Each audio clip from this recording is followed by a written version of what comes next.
Assalamualaikum dan salam sejahtera.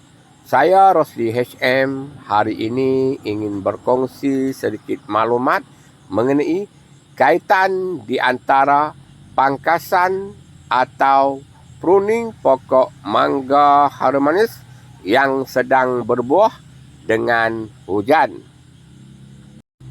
Air berlebihan atau hujan banyak boleh menyebabkan kualiti buah kurang elok atau buah rosak.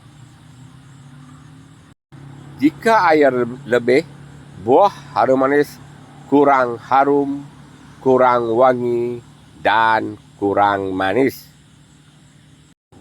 Pangkasan adalah salah satu cara untuk meningkatkan kualiti buah dan mengurangkan risiko buah berair. Ini kerana pangkasan mendedahkan buah-buah kepada cahaya matahari selepas kita membuang ranting-ranting yang tidak berbuah.